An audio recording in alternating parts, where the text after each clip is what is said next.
Hi vloggers, it's us, your favorite twisted sisters. Oh, yep. We just wanted to come in and talk to you about something that's been going on. We've kind of been waiting to talk because we've been in a little bit of a grieving process, stage, whatever you want to call it. We usually try to post positive things on here, you know, fun things that we do, but this is not really a positive thing, but we also want to be real with you guys and, you know, keep you up to date. We've been taking care of the two kids that you've seen in the last couple of vlogs since the oldest was a year old. We've taken her almost every weekend. We've taken her on vacation with us, like to the beach. She's met famous people with us. She had a lot of firsts with us that she should have had with her parents, and we're, you know, it's kind of sad that they missed out on so much, but they're kind of like, you know, they stick to the local area. They don't really travel all that much. I think they've been to Santa's Village a couple of times. Yeah, they took her to Santa's Village, I think, once or twice. But, I mean, she'd already been there with us. That was one of her first. We took her to Santa's Village. She went to the ocean for the first time with us. She went to her first concert with us. She went to the top of a mountain for the first time with us. She met Big Daddy Weave with us on the top of the mountain. Yep, and we have pictures of it. I just remember going through the photo album that I have for her and of her, and seeing the progression of like her hardly smiling, and then just all of a sudden, you know, like almost every picture she smiles in. She has changed so much in the last, what, 2-3 years? She's really come out of her shell. She used to around hate us. people. She did not like people. She only wanted Aziza and I, and sometimes Kaya.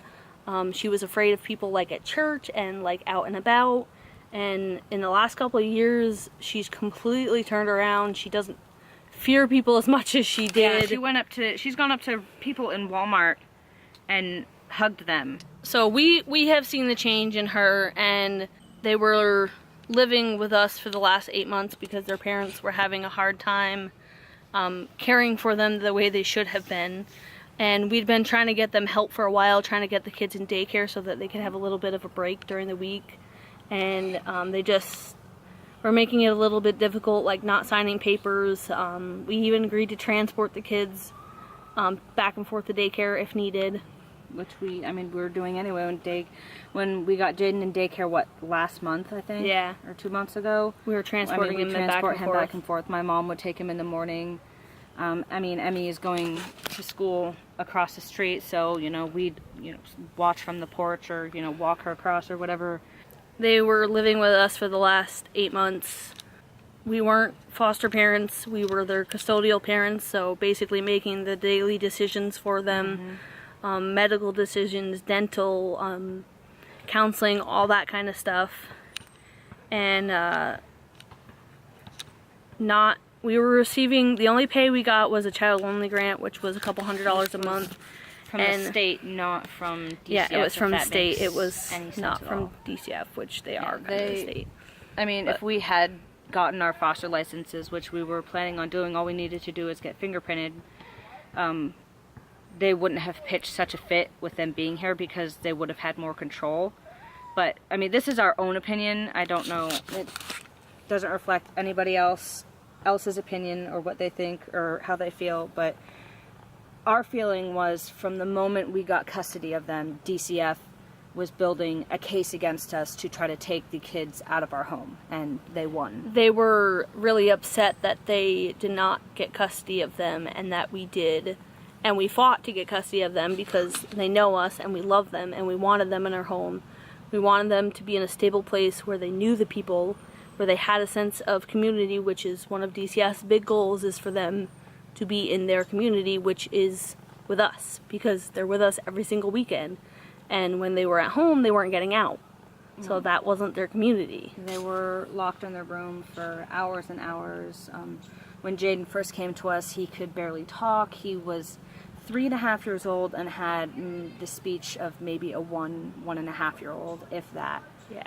And in the last 8 months, we had him screened for his speech, and he is now a year behind. So he's about at a 4-year-old level. 3. He's a Sorry. Yeah, he's 4. He at a is 4. 3-year-old He's level. a 3-year-old level for speech and But development. if you go back on the vlogs and you can probably see his speech development and his normal childhood development about like how he used to run with his hands up because he didn't have good balance and he'd trip and fall all the time because he wasn't. He tripped last week. That's a normal kid thing, but I mean he was trying to to step on my shadow. That's why he tripped. Shadow tripped him, huh? Yeah. But I mean, if you go back in the vlogs, you can see their emotional and like academic development just progressing and growing. And one of DCF's excuse for having them removed from our home was we weren't meeting their needs. Yeah. Which is baloney. I mean, if they look at any of the vlogs, they can see that these kids were well cared for. We loved them to pieces. We did everything. They were concerned that we weren't giving them enough affection. Yeah.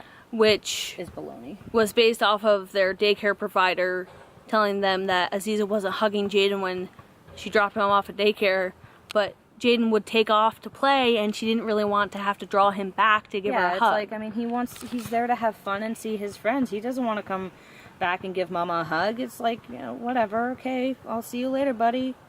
And apparently they had an issue with that because I wasn't showing him enough affection. But I don't think they remembered that I have had him for the last 8 months. So, when she's like, oh, he was almost fully potty trained until we put him in that daycare, and then they wanted him back in Polish because he was having accidents. Of course he's having accidents. Because they wouldn't remind him to go onto the bathroom every half hour like we told them to. Yeah. I said, when I put him in there, I said, you need to remind him like every half hour. She reminded him every 2 hours. Yeah. Jaden pees a lot. He drinks a lot. He's very well hydrated. And so he needs that reminder. He needs that reminder. About every half hour to go. I don't like to force them to go on the potty. He was trained. And we didn't. It wasn't forcing him. No, we didn't force him to go on the potty. I mean, he had his potty treats and, he was doing really well. He was hardly having any accident. Maybe one accident a week. And then we moved in there and he regressed. Having an accident like every single day. So, and he also didn't like going to the bathroom in public places. He thought that the only toilet that he could use was our toilet. We actually were working on that, on convincing him that he can use the potty. He had a little bit of potty shyness. Other places. But he did go to the bathroom at church the last week we were there. I don't think they realized that I've known these kids for years. I've been dealing with their trauma for years. I have already gone through the good job, buddy, for putting on your socks. I mean, he knows how to put on his socks. I'm not going to praise him every time he puts on his socks. He did not know how to dress himself when he came to us 8 months ago. It took me about a week to get him to be able to put on his pants. And even then, he still struggled with it. Like, he couldn't get it up over his little bubble butt. But he completely dresses himself. Mm-hmm. Like we say, hey buddy, there's your clothes, put them on, and he will put them on. I mean, Emmy's been potty trained and known how to dress herself since she was 2.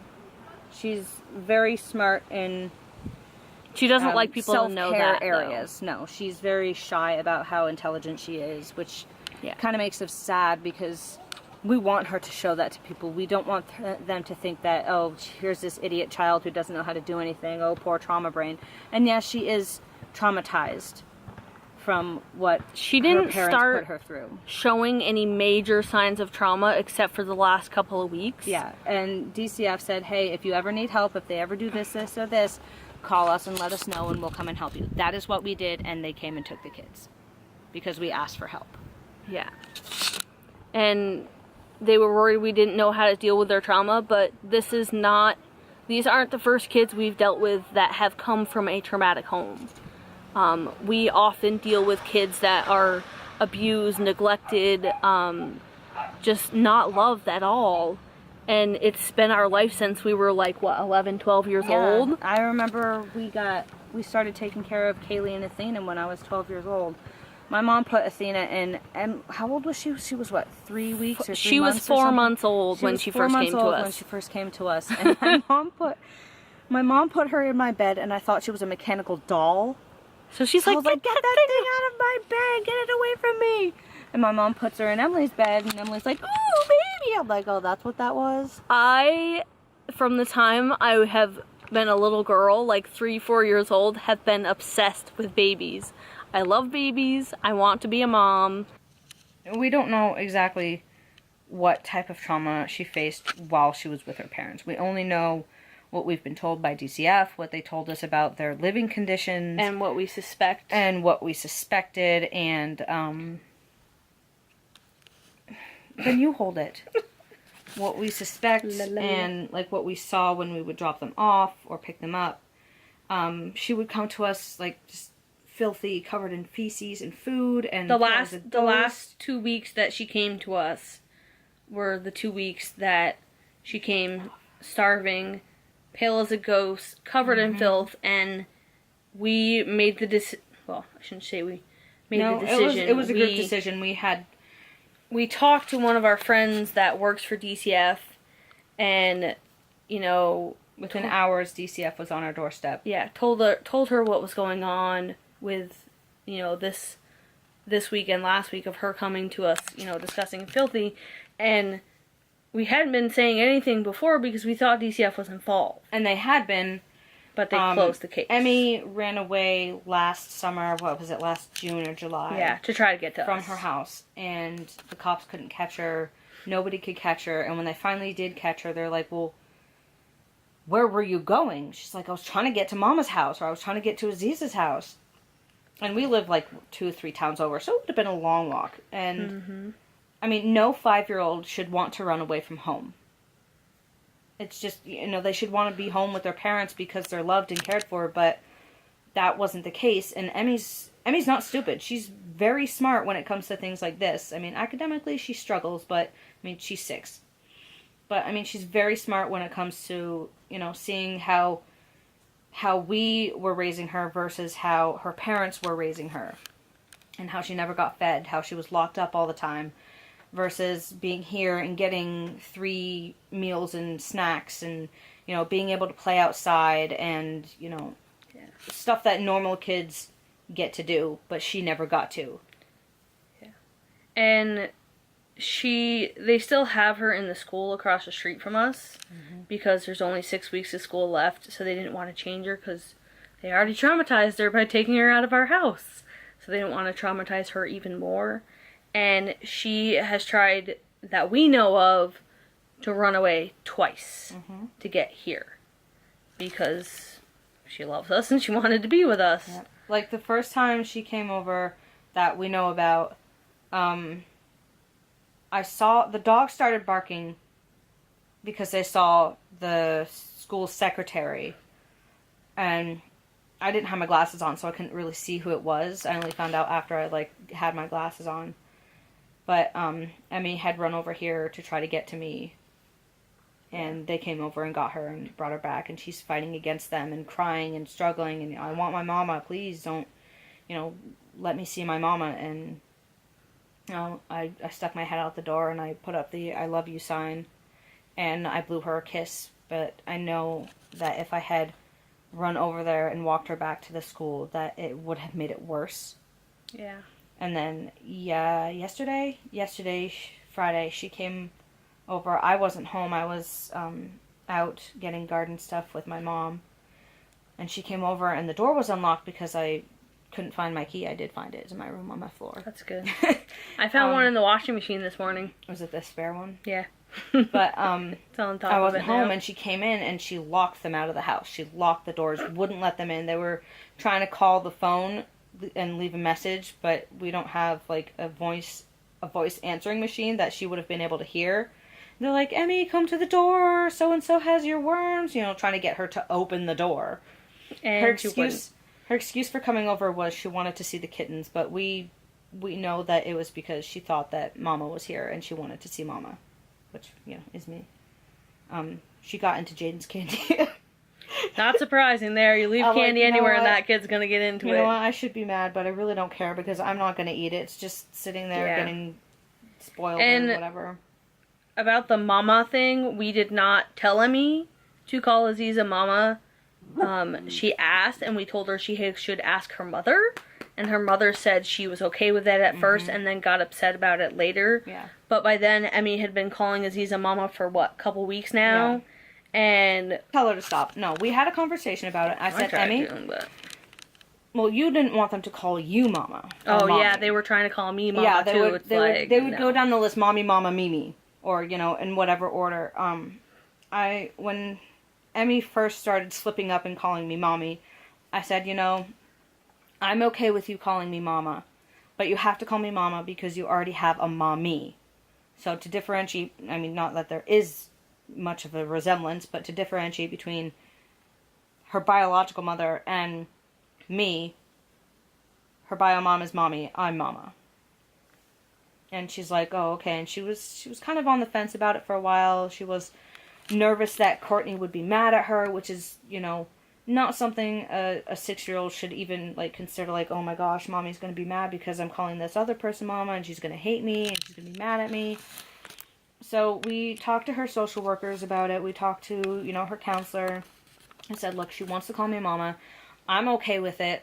You know, how do we go about this so beep doesn't feel about, you know, like I'm trying to take her kid from her, that her kid loves me more. So we talked, you know, I talked to Courtney. I said, look, Emmy wants to call me Mama, and I'm okay with it, but we wanted to ask you first because she was, you know, worried that you would be mad, and it's not, you know, that she loves me more, loves you less, or, you know, is being a traitor or anything, which, you know, is something that parents that feel like they're losing their kids or have lost their kids go through, like, oh my gosh, this person is stealing my child from me. It's like, no. And we don't want that. We're not no. here to steal people's children. That is not what we're doing. We just want to do what we think is best for the child. We wanted to give them a place to be until they could go back with their parents. Until their parents got their stuff together enough where they could have their kids back.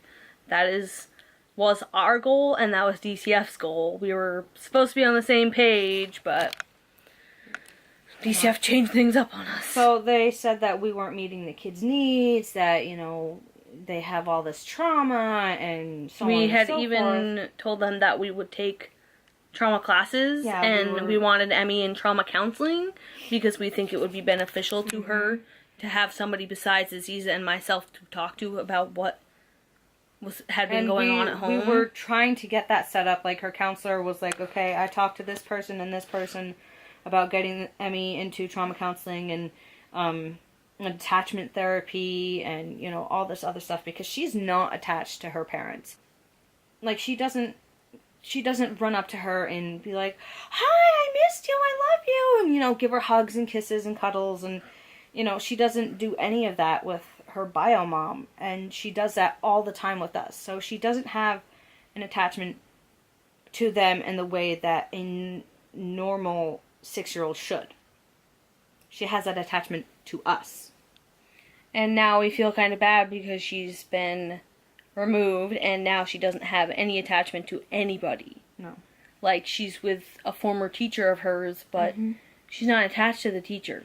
Like, I mean, they have a, you know, school relationship, but not like a, you know, you're my parent and I have to listen to you or whatever. Yeah, Emmy, relationship. Especially Emmy, is seeking that mother figure here, and she had finally found it in myself and my sister, and I mean, even my mom, who she calls Oma, she had finally built those attachments and those relationships and that trust where she was finally comfortable enough and felt safe enough that she could have these behaviors and not get, like, smacked for them, for, like, having an opinion and having emotions, like she would have with her bio family. Yeah. But we weren't meeting their needs adequately, so DCF decided that, you know, ripping them out of our home would be a better option. And we don't agree with that decision. I mean, we are... Obviously not. It's really kind of sad because we went with DCF to pick up the little guy, and when he got taken, and his mother didn't cry at all. Didn't shed one tear. That we saw, I mean. When she handed him to Aziza, that we saw. She practically threw him at me. Yeah, it was not like, you know, a gentle thing. It was like, take him kind of gesture. And it's like, you know, I would be bawling my eyes out and like holding on to him and hugging him and kissing him and crying, which is what we did with Emmy when they took her. And I mean, I guess she was comfortable in the fact that she knew where he was going and who he was with. Yeah. So I can understand if she didn't cry, but I mean, even so, I would be like, when they gave us less than 2 hours to get their kids' stuff together, and they were coming to take Emmy, we didn't get to say goodbye to Jaden at all, no. Which we're really upset by, because we love him. When they pulled up, we loaded all the kids' stuff into the car, and then, she lost it. I lost it when they started loading their stuff up. I had been trying to keep it together for a while, and just that kind of just really upset me. And then we each had to say goodbye to Emmy. Me and Aziza and my mom were all here, and by that point, by the time after they finished loading, when they started putting... I couldn't put her in the car. I mean, I had her in my arms, and I couldn't do it. Neither of us could. Like, we could not put her in the car. My mom took that burden from us. Yeah, my mom did it, and, I had already told Emmy that, no matter where she is, no matter what is going on, no matter how far she is from us, that we're always going to love her. That, she's always in our hearts, and she's always our baby, basically. And I think Aziza told her the same thing, and my mom told her the same thing. And then Jesus is always with her. We're always with her. We love her. Yeah. We're hoping that this isn't, a long-term thing that, like, even if she's not able to come and live with us again, that we'll be able to, like, see her on the weekends or, have visits or, something, contact with her, because, I mean, once summer comes, she's not going to be over at that school, so she's not going to be able to come over here and, come to the house and say hi. And once she realizes that she's not going back to that school, that she's not going to be close to us, I have a feeling she's going to break. I mean,